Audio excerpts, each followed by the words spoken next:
खालिद बिन वलीद इस्लाम की तारीख के सबसे बड़े जनरल, जिन्होंने इस्लाम को अरब से निकालकर रोमन और पर्शियन एम्पायर जैसी सुपर पावर्स को हराया। लेकिन इस सब के बाद उस वक्त के खलीफा हजरत उमर रज़ियल्लाहु अन्हु ने उन्हें अपनी पोजीशन मतलब आर्मी चीफ के ओहदे से हटा दिया। लेकिन क्यों? इतने बड़े जनरल को हटाने की जरूरत क्या थी? खालिद बिन वलीद अब तक दुनिया के सारे जनरल्स वो वाहिद जनरल है जिन्होंने अपनी पूरी जिंदगी में कोई भी जंग नहीं हारी।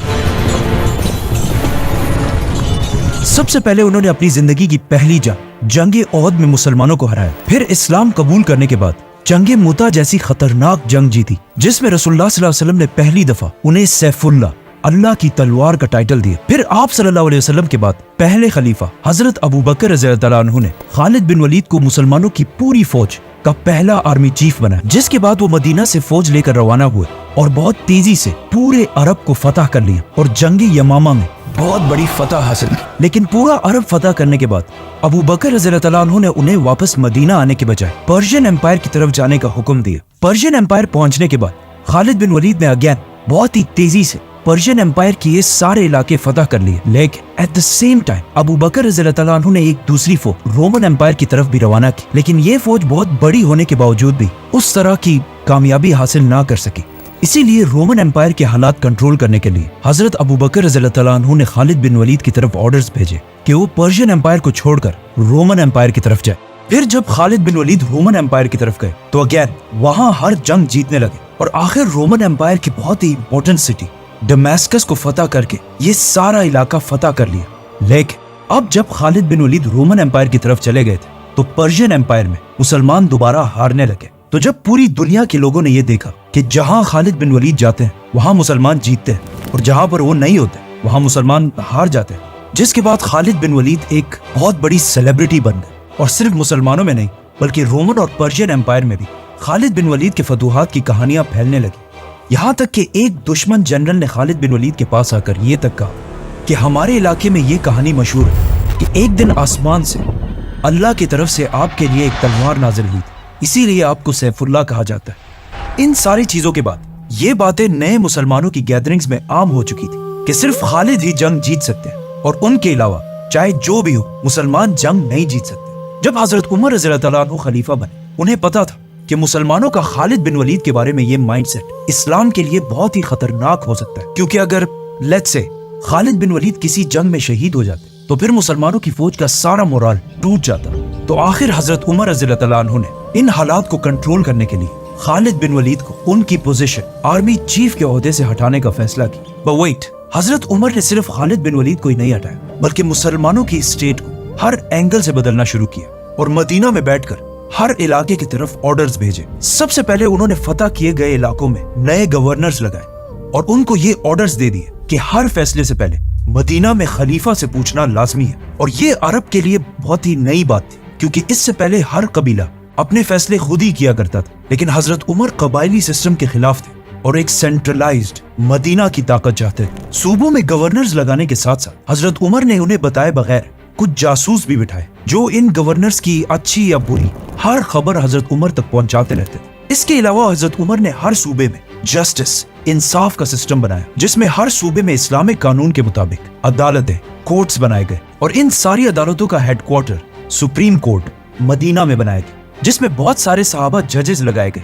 और इन सारे जजेस में एक सबसे रिस्पेक्टेड और बड़े जज थे हजरत अली रज़ियल्लाहु अन्हु। हजरत उमर रज़ियल्लाहु अन्हु ने हर सिटी में पहली बार एक पुलिस का सिस्टम भी बनाया और इन सिटीज के बाजारों में प्राइसेस को कंट्रोल में रखने के लिए भी एक डिपार्टमेंट बनाया और स्पेशली मदीना के बाजार को कंट्रोल करने के लिए एक औरत शिफा बिनते अब्दुल्ला को इसका लीडर बनाया। ये उस जमाने में बहुत ही अजीब बात थी कि हजरत उमर ने इतनी इंपॉर्टेंट पोस्ट पर एक औरत को कैसे बिठाया। लेकिन हजरत उमर सिर्फ मेरिट को देखकर ही फैसले किया करते थे। ये सब तो वो काम थे जो हजरत उमर रज़ियल्लाहु अन्हु ने सिविल एडमिनिस्ट्रेशन में किए थे। लेकिन इस सब के अलावा उन्होंने मुसलमानों की आर्मी को भी चेंज करना शुरू किया। मतलब इससे पहले हजरत अबू बकर रज़ियल्लाहु अन्हु के दौर में मुसलमानों की आर्मी और जनरल्स सारे फैसले खुद ही किया करती थी और हजरत अबू बकर रज़ियल्लाहु अन्हु ने ये करने की उन्हें इजाजत भी दी थी। کیونکہ اس زمانے میں نہ فونز تھے اور نہ انٹرنیٹ، تو اگر ہر ڈیسیجن سے پہلے مدینہ سے پوچھا جاتا تو اس سے مسلمانوں کی فوج کی سپیڈ بہت ہی سلو ہو جاتی. لیکن حضرت عمر کو مسلمانوں کی فوج کی سپیڈ سے زیادہ اسلام کی فکر تھی، کیونکہ اگر دیکھا جائے تو مسلمانوں کی اس ایمپائر سے بھی بہت بڑی ایمپائر چنگیز خان نے بنائی تھی، لیکن وہ ایمپائر صرف 100 سالوں میں بالکل ختم ہو گئی. لیکن حضرت عمر رضی اللہ تعالیٰ عنہ چاہتے تھے کہ اسلام اس ایمپائر کے بعد بھی آنے والے ہزاروں سال تک دنیا میں قائم رہے. تو انہوں نے اپنے آرمی چیف خالد بن ولید کی طرف ایک لیٹر بھیجا اور انہیں اس ایمپائر کے نئے رول سمجھائے کہ ہر ڈیسیجن سے پہلے مدینہ میں خلیفہ سے پوچھنا لازمی ہے. اس کے علاوہ حضرت عمر نے مسلمانوں کی فوج کے اندر کچھ سپائز، جاسوس بھی بٹھائے جو ان جنرلز کو بغیر بتائے ان کی ہر خبر حضرت عمر تک پہنچاتے رہتے. خالد بن ولید نے جب حضرت عمر رضی اللہ تعالیٰ عنہ کا لیٹر پڑھا کہ ہر ڈیسیجن سے پہلے مدینہ میں خلیفہ سے پوچھنا پڑے گا، تو انہوں نے یہ حکم ماننے سے انکار کر دیا. اس لیے نہیں کہ وہ اپنے آپ کو بہت بڑا سمجھتے تھے، بلکہ اس لیے کیونکہ ایسا کرنے سے مسلمانوں کی فوج کی سپیڈ بہت ہی سلو ہو جاتی، اور سلو سپیڈ کے ساتھ آگے بڑھنا خالد بن ولید کا سٹائل نہیں تھا.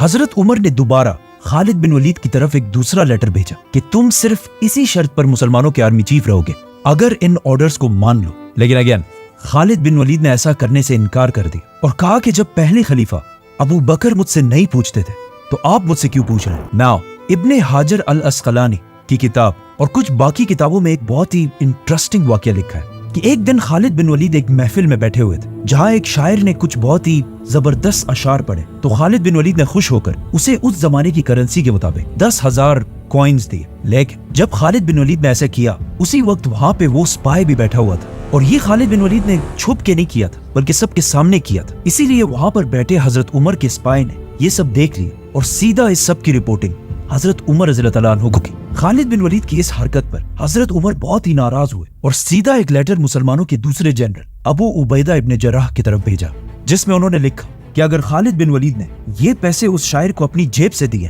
تو یہ اس نے فضول خرچی کی ہے، اور اگر یہ پیسے اس نے مسلمانوں کے بیت المال سے دیے تو یہ اس نے خیانت کی ہے. ان اینی کیس خالد بن ولید کو ان کی پوزیشن آرمی چیف کے عہدے سے ہٹانا جائز ہے. اور آگے لکھا کہ آج سے تم ابو عبیدہ ابن جراح مسلمانوں کی فوج کے آرمی چیف ہو گئے. لیکن حضرت عمر نے خالد بن ولید کو مسلمانوں کی فوج سے ہٹایا نہیں بلکہ ایک رینک نیچے کر دیا، اور اس کے بعد بھی وہ فوج کے بہت بڑے جنرل تھے، مطلب فوج کے سیکنڈ ان کمانڈ تھے. جب ابو عبیدہ رضی اللہ تعالیٰ عنہ نے خالد بن ولید کو حضرت عمر کا یہ لیٹر دکھایا تو چاہیے تو یہ تھا کہ خالد بن ولید کو بہت ہی سخت غصہ آتا کہ ان کی ساری محنت، مطلب پہلے عرب فتح کرنا، اس کے بعد پرشین ایمپائر فتح کرنا، اور پھر رومن ایمپائر فتح کرنے کے بعد ان کو یہ صلہ دیا جا رہا ہے. لیکن یہ لیٹر پڑھنے کے بعد خالد بن ولید نے ابو عبیدہ سے کہا سمعنا واطعنا، ہم نے سنا اور ہم نے اطاعت کی. اور بغیر کسی غصے یا ناراضگی دکھانے کے انہوں نے ابو عبیدہ سے کہا کہ آج سے میں آپ کا یعنی آرمی چیف ابو عبیدہ ابن جراح کا رائٹ ہینڈ بن کر رہوں گا. اسے آج ہم بہت ہی ایک نارمل بات سمجھتے ہیں کیونکہ وہ صحابی تھے، آف کورس انہوں نے ایسا ہی کرنا تھا. لیکن اگر ہم دنیا کے سارے بڑے جنرلز کی ہسٹری اٹھا کر دیکھیں تو ایسا تاریخ میں کبھی بھی نہیں ہوا. ہسٹری میں جب بھی کسی لیڈر نے اپنے اتنے طاقتور جنرل کو ہٹانے کی کوشش کی ہے تو اس جنرل نے ہمیشہ بغاوت کی ہے یا بغاوت کرنے کی کوشش کی ہے. فار ایگزامپل اس سے پہلے پرشین بادشاہ خسرو نے جب اپنے جنرل کو ہٹایا تو رستم نے اسی کے خلاف ہی بغاوت کر دی، اور رومن امپائر کے جنرل پومپی نے بھی بغاوت کی. اور ایون آج ماڈرن دور میں بھی جب پاکستان کے پرائم منسٹر نواز شریف نے اپنے پاورفل آرمی چیف مشرف کو ہٹانے کی کوشش کی تو مشرف نے الٹا اسے ہی ہٹا کر پورے ملک پر قبضہ کر لیا. ان سارے جنرلز کی خالد بن ولید کے سامنے کوئی اوقات نہیں تھی کیونکہ خالد بن ولید کو آج تک دنیا کے سب سے بڑے جنرلز میں سے ایک مانا جاتا ہے. لیکن جب حضرت عمر نے انہیں اپنی پوزیشن آرمی چیف کے عہدے سے ہٹایا تو انہوں نے بہت ہی پاورفل ہونے کے باوجود کچھ نہیں کیا اور اپنے لیڈر خلیفہ کے آرڈرز مان لیے. اس وقت مسلمان بہت ہی سخت سچویشن میں تھے، ایک طرف رومنز اور دوسری طرف پرشینز، اور اگر خالد بن ولید بھی بغاوت کر دیتے تو مسلمانوں کی ایمپائر ہمیشہ کے لیے ختم ہونے کا خطرہ تھا. ناؤ اس مسئلے پر جتنی میں نے ریسرچ کی ہے اس میں نے دیکھا کہ اس واقعے میں حضرت عمر اور خالد کے علاوہ ایک تھرڈ بھی بہت ہی امپورٹنٹ کردار ہے. مطلب ایک تو حضرت عمر تھے جنہوں نے بغیر کسی کی پرواہ کیے مدینہ کی ریاست کو سٹرونگ کرنے کے لیے اتنا بڑا فیصلہ لیا. دوسرا خالد بن ولید جنہوں نے اتنا پاورفل جنرل ہونے کے باوجود کوئی ایسا سٹیپ نہیں اٹھایا جس سے مسلمانوں کی ایمپائر کو نقصان پہنچے. اور تیسرا اس ایمپائر کی عوام پبلک. آرمی چیف کے عہدے سے ہٹائے جانے کے بعد ایک دن خالد بن ولید مسلمانوں کے ایک گروپ سے خطاب کر رہے تھے जिसमें उन्होंने मुसलमानों के सामने खड़े होकर फरमाया कि मुझे शाम सीरिया फतह करने के लिए भेजा गया, और जब मैंने पूरा शाम फतह कर लिया तो उमर ने मुझे अपनी पोजीशन से हटा दिया। अब जैसे ही उन्होंने ये बात कही तो मुसलमानों के क्राउड से एक आम सा सोल्जर खड़ा हुआ और उसने कहा कि ए हमारे सरदार, ऐसी बातें मत करो, क्योंकि इन बातों से फितना पैदा हो सकता है। मतलब उस जमाने में मुसलमानों की इस एम्पायर की आम पब्लिक में भी इतना शऊर था कि वो ये बात बहुत ही अच्छी तरह जानते थे कि चाहे जो भी हो जाए, लीडर लीडर होता है और जनरल सिर्फ एक जनरल।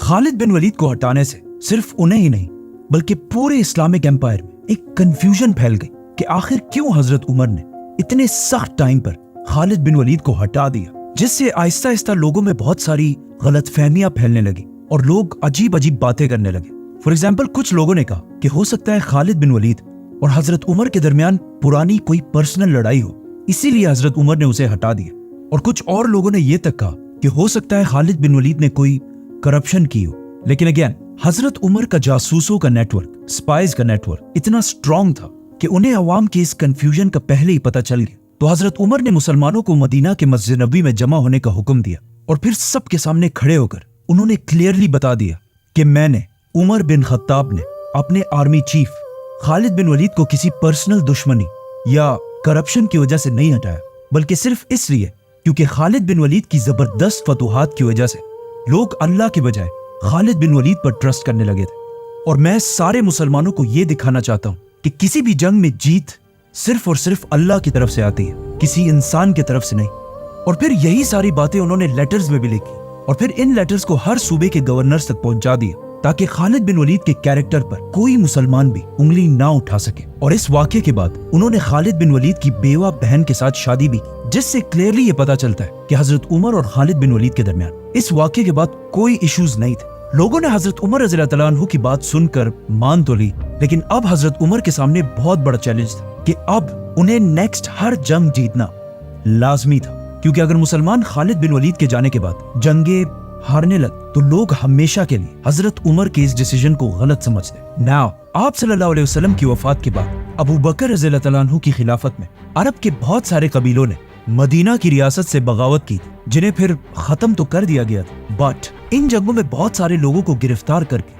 कैदी बनाया गया था। लेकिन जब हजरत उमर रज़ी अल्लाह तआला अन्हु खलीफा बने तो उन्होंने इन सारे कैदियों को रिहा करने का हुक्म दिया और सबके लिए एक आम माफी का ऐलान कर दिया, जिससे पूरे अरब में उनकी पॉपुलैरिटी बहुत ही ज्यादा बढ़ गई और लोग हजरत उमर की इस रहमदिली से इतना खुश हुए कि उन्होंने आकर इस्लाम कबूल कर लिया और फिर अपनी मर्जी से मुसलमानों की फौज में शामिल हो गए। इन लोगों में एक शख्स तुलैहा भी था और ये वो शख्स था जिसने इससे पहले अबू बकर रज़ी अल्लाह तआला अन्हु के दौर में पैगंबर होने का झूठा दावा भी किया था। लेकिन जब वो हजरत उमर रज़ी अल्लाह तआला अन्हु के पास आए तो हजरत उमर ने उन्हें भी माफ कर दिया और वो भी मुसलमानों की फौज में शामिल हो गए। हजरत उमर के इन सख्त और जबरदस्त डिसीजंस के बाद अरब के लोग उनसे इतना खुश थे कि वो पुरानी सारी दुश्मनियां छोड़कर मुसलमानों के साथ शामिल हो गए। और पहली बार ऐसा भी हुआ कि क्रिश्चियंस ने भी आकर पर्शियन एम्पायर के खिलाफ मुसलमानों का साथ देने की कसम खाई। तो अब हजरत उमर ने मुसलमानों और क्रिश्चियंस को मिलाकर पर्शियन एम्पायर के खिलाफ एक नई आर्मी बनाई। इस फौज ने मुसन्ना की लीडरशिप पर्शियन एम्पायर की एक बहुत बड़ी फौज को हरा दी और eight the same time Abu Ubaida इब्न जर्राह की लीडरशिप में भी मुसलमानों ने रोमन एम्पायर की एक फौज को हराकर बहुत बड़ी फतह हासिल की। और इस तरह पूरी दुनिया ने देखा कि मदीना की रियासत मुसलमान खालिद बिन वलीद के बगैर भी जंगे जीत सकते और हजरत उमर रज़ी अल्लाह तआला अन्हु का प्लान कामयाब हो गया। लेकिन अब मुसलमानों की तारीख की सबसे बड़ी जंग यरमुक और जंगे कादसिया बहुत ही करीब आ चुकी है।